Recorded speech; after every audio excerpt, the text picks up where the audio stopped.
दोस्तों नमस्कार, स्वागत है आपका आज दिन भर के मुख्य समाचारों में। यदि आपने अभी तक वीडियो को लाइक नहीं किया है तो लाइक कर दें और चैनल को भी सब्सक्राइब कर लें। नवरात्र में 9 दिन बंद रहेंगी मीट की दुकानें, योगी के मंत्री ने एसपी को दे दिया सख्त आदेश। जी आपको बता दें कि योगी सरकार में मंत्री कपिल देव अग्रवाल ने हापुड़ में नवरात्र के 9 दिनों में मीट की दुकानों को बंद रखने का आदेश दे दिया। मंत्री ने मंच से ही एसपी से कहा कि नवरात्र में मीट की दुकानों को बंद कराएं, सबको बुलाएं और ये सुनिश्चित कराएं यदि कोई नहीं मानता है तो सख्त कार्रवाई की जाए। परिवहन विभाग ने लिया बड़ा फैसला, अब रामनवमी के मेले पर अयोध्या में चलेंगी 120 स्पेशल बसें। जी आपको बता दें कि अयोध्या में रामनवमी मेले के श्रद्धालुओं के लिए परिवहन निगम ने बड़ा फैसला लिया। परिवहन निगम की ओर से 120 स्पेशल बसें चलाई जाएंगी। श्रद्धालुओं के आवागमन की सुविधा के मद्देनजर रोडवेज के अफसरों ने बसों के संचालन को अंतिम रूप दे दिया। रोडवेज की स्पेशल बसें 30 मार्च से लेकर 6 अप्रैल तक चलाई जाएंगी। अब नवरात्र से पहले मीट की दुकानों पर होगा सख्त एक्शन, खुले में मीट की दुकानों पर लगेगी रोक। जी आपको बता दें कि दिल्ली सरकार के पीडब्ल्यूडी मंत्री प्रवेश वर्मा ने नवरात्रि से पहले राष्ट्रीय राजधानी दिल्ली में अवैध मीट की दुकानों पर कड़ी कार्रवाई करने की घोषणा कर दी। दिल्ली विधानसभा में बीजेपी विधायक कर्नैल सिंह ने 9 दिवसीय इस त्योहार से पहले फुटपाथों और दुकानों में खुलेआम मीट बेचे जाने पर कड़ी चिंता जताई। साथ ही प्रवेश वर्मा ने उनके जवाब में कहा कि सभी अधिकारियों को सख्त निर्देश दे दिए गए हैं कि अगर कोई कहीं भी अवैध रूप से बैठा है तो उसे तुरंत हटा दिया जाए। ईद से पहले मुसलमानों को मोदी सरकार बांट रही सौगातें मोदी किट, तो वहीं वक्फ बिल को लेकर मुस्लिम कर रहे प्रदर्शन। जी आपको बता दें कि बिहार में मोदी सरकार के वक्फ बोर्ड संशोधन बिल पर मुस्लिम संगठन लगातार विरोध प्रदर्शन कर रहे हैं, जिन्हें विपक्षी दलों का भी समर्थन मिल गया है। इस बीच बीजेपी ईद पर मुसलमानों को ईदी देने जा रही है। राजधानी पटना में भाजपा सौगातें मोदी किट बांट रही है। पटना में भाजपा नेताओं ने मुस्लिम महिलाओं और जरूरतमंद लोगों को हाई कोर्ट मजार पर ये किट वितरित किए। उत्तराखंड के मुख्यमंत्री पुष्कर सिंह धामी ने कर दिया बड़ा ऐलान, अवैध मदरसों पर जारी रहेगा एक्शन। जी आपको बता दें कि उत्तराखंड के मुख्यमंत्री पुष्कर सिंह धामी ने कहा कि हम प्रदेश में अवैध मदरसे और अतिक्रमण के खिलाफ एक्शन तेज रखेंगे। इसके अलावा उन्होंने कहा कि हम राज्य में एक वेरिफिकेशन अभियान भी शुरू करेंगे। मुख्यमंत्री ने यह साफ कह दिया है कि कोई पहचान छिपाकर बाहर से आएगा उस पर कड़ी कार्रवाई की जाएगी। इसके अलावा उत्तराखंड में अवैध मदरसों और अवैध अतिक्रमण के खिलाफ कार्रवाई तेज हो गई है। हाल ही में हरिद्वार में एक साथ 5 मदरसों पर कार्रवाई हुई और उन्हें सील भी कर दिया गया। कांग्रेस पार्टी के नेता राजेंद्र कुमार सिंह ने साधु संतों पर दे दिया विवादित बयान, बोले ये सांड चल रहे दूसरों का खेत। जी आपको बता दें कि मध्य प्रदेश में कांग्रेस के वरिष्ठ नेता राजेंद्र कुमार सिंह ने साधु संतों पर बड़ी विवादित टिप्पणी की। उन्होंने साधु संतों की तुलना सांडों से कर डाली। मध्य प्रदेश कांग्रेस के प्रमुख जीतू पटवारी की मौजूदगी में राजेंद्र कुमार सिंह ने साधु संतों का जिक्र करते हुए कहा कि ये सांड दूसरों का खेत चल रहे हैं। मध्य प्रदेश में आया भूकंप, 3.5 रही तीव्रता। जी आपको बता दें कि मध्य प्रदेश में गुरुवार को भूकंप आया। भूकंप का केंद्र सिंगरौली जिले में था। गनीमत ये रही कि इसकी तीव्रता काफी कम थी, जिसकी वजह से कहीं भी जान माल के नुकसान की खबर नहीं है। आपको बता दें कि रिएक्टर स्केल पर भूकंप की तीव्रता 3.5 थी। गुरुवार को 3:07 पर भूकंप का ये झटका महसूस किया गया। अब अवैध मदरसों के बाद मजारों पर हुआ सख्त बुलडोजर एक्शन, हरिद्वार में मजार का हुआ ध्वस्तीकरण। जी आपको बता दें कि धामी सरकार का अवैध मदरसों के साथ साथ अब अवैध तरीके से बनी मजारों के खिलाफ भी सख्त एक्शन जारी है। हरिद्वार जिले में अवैध तरीके से बनी एक मजार पर बुलडोजर एक्शन हुआ। आपको बता दें कि बुलडोजर एक्शन से पहले प्रशासन की ओर से भारी पुलिस फोर्स तैनात की गई। पुलिस प्रशासन की टीम ने अवैध तरीके से बनी मजार को ध्वस्त कर दिया।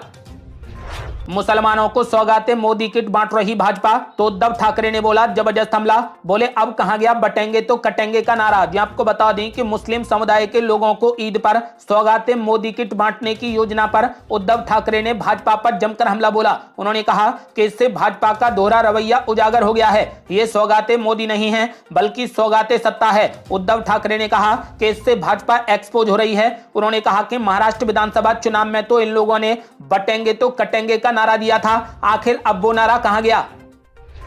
अब ईद की छुट्टी में हुआ संशोधन, हरियाणा सरकार ने लिया बड़ा फैसला। जी आपको बता दें कि हरियाणा की सैनी सरकार ने ईद की छुट्टी में बदलाव कर दिया है। अब राज्य में ईद उल फितर की छुट्टी सीमित रहेगी। ऐसा इसलिए क्योंकि 29 और 30 मार्च को शनिवार और रविवार की छुट्टी है और 31 मार्च वित्तीय वर्ष 2024-25 का अंतिम दिन है। आपको बता दें कि सभी सरकारी विभागों, बोर्डों और जिला अधिकारियों को इस संबंध में सूचना भी दे दी गई है।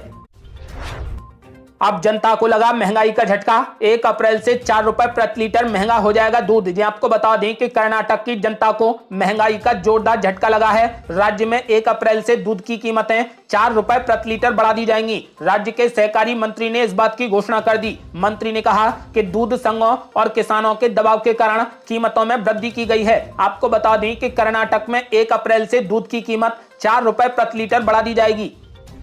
अब बिग बॉस शो को लेकर लोकसभा में उठ गई बड़ी मांग। कहा बिग बॉस पर तुरंत लगे रोक, अश्लीलता फैलाता है शो। जी आपको बता दें कि बीजेपी के सांसद अनिल फिरोजिया ने लोकसभा में कहा कि टेलीविजन के मशहूर रियलिटी शो बिग बॉस पर तत्काल रोक लगाई जाए, क्योंकि इसमें अश्लीलता और अभद्र भाषा को बढ़ावा दिया जा रहा है, जो कि समाज के लिए खतरनाक साबित हो सकता है। मध्य प्रदेश के उज्जैन से लोकसभा सदस्य फिरोजिया ने सदन में यह मुद्दा उठाया। उन्होंने साफ कहा कि बिग बॉस एक ऐसा शो है जिसे भारतीय टीवी पर बड़े पैमाने पर प्रसारित किया जाता है और इसके करोड़ों दर्शक हैं। उन्होंने साफ कहा और दावा किया कि शो में अक्सर अभद्र भाषा और विवादों को बढ़ावा दिया जा रहा है तथा कई बार प्रतियोगियों के निजी जीवन की गंदगी को दिखाया जाता है, इसीलिए इस पर तुरंत रोक लगाई जाए। सभापति जगदीप धनखड़ ने खारिज कर दिया विशेषाधिकार हनन का नोटिस। बोले गृह मंत्री अमित शाह के दावे में कुछ भी गलत नहीं। जी आपको बता दें कि कांग्रेस पार्टी के महासचिव जयराम रमेश ने कांग्रेस संसदीय दल की प्रमुख सोनिया गांधी पर आक्षेप लगाने का आरोप लगाते हुए गृह मंत्री अमित शाह के खिलाफ एक नोटिस दिया था। अब सभापति जगदीप धनखड़ ने गृह मंत्री अमित शाह के खिलाफ विशेषाधिकार हनन नोटिस को खारिज कर दिया है। उन्होंने साफ कहा कि गृह मंत्री अमित शाह के दावे में कुछ भी गलत नहीं है।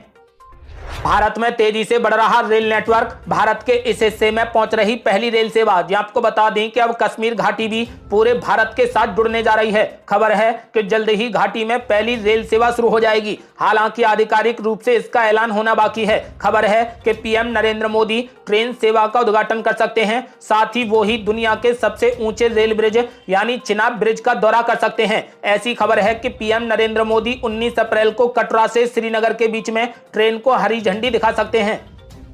अब ड्राइवर और यात्रियों की होगी बल्ले बल्ले। सरकार लाने जा रही ओला और उबर जैसी टैक्सी सेवा। जी आपको बता दें कि गृह मंत्री अमित शाह ने संसद में बड़ा ऐलान किया। उन्होंने कहा कि सरकार के प्रयासों से जल्दी ही एक कोऑपरेटिव टैक्सी सर्विस शुरू होगी। इसके तहत कार, ऑटो और बाइक टैक्सी चलाने वाले लोग रजिस्ट्रेशन करा सकेंगे। इससे होने वाला पूरा मुनाफा सीधा ड्राइवरों के पास जाएगा और किसी तरीके का कमीशन उनसे नहीं लिया जाएगा। गृह मंत्री अमित शाह ने ड्राइवरों को बड़ी खुशखबरी दे दी है। अखिलेश यादव ने दिया आपत्तिजनक बयान। बोले भाजपा को दुर्गंध पसंद है, इसीलिए वो गौशाला बनवा रही है। जी आपको बता दें कि समाजवादी पार्टी के अध्यक्ष अखिलेश यादव ने गौशालाओं और इत्र पार्क के बहाने एक बयान देकर भाजपा पर निशाना साधने की कोशिश की। उनके इस बयान को लेकर यूपी की सियासत बेहद गर्मा गई है। बीजेपी नेता भी जमकर पलटवार कर रहे हैं। अखिलेश यादव ने कन्नौज में कहा कि भाजपा को दुर्गंध पसंद है, इसीलिए वो गौशालाएं बनवा रही है, जबकि समाजवादी पार्टी को सुगंध पसंद है, इसीलिए उसने इत्र पार्क बनवाए हैं। अखिलेश यादव के इस बयान पर भाजपा नेताओं की ओर से अब तीखी प्रतिक्रियाएं आने शुरू हो गई हैं।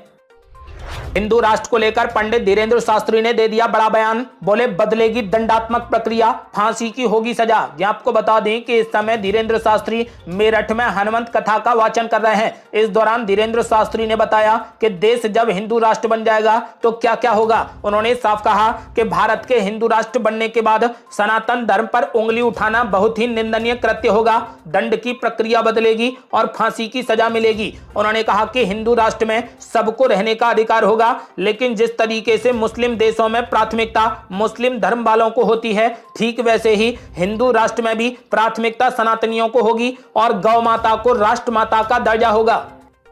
दिल्ली सरकार ने लिया बड़ा फैसला। अब 15 अगस्त और 26 जनवरी जैसा मनेगा हिंदू नववर्ष। जी आपको बता दें कि दिल्ली सरकार में मंत्री कपिल मिश्रा ने ऐलान कर दिया कि दिल्ली की भारतीय जनता पार्टी सरकार इस साल हिंदू नववर्ष को भी बहुत धूमधाम से मनाएगी। परंपरा के अनुसार चैत्र शुक्ल प्रतिपदा को भारतीय नववर्ष यानी विक्रम संवत की शुरुआत होगी। इस दिन को गुड़ी पड़वा के रूप में भी मनाया जाता है। अब दिल्ली सरकार इस दिन को राष्ट्रीय त्योहारों यानी स्वतंत्रता दिवस व गणतंत्र दिवस की तरह मनाएगी। आज के लिए बस इतना ही। कल फिर जुड़ते हैं कुछ बड़ी खबरों के साथ। तब तक के लिए नमस्कार।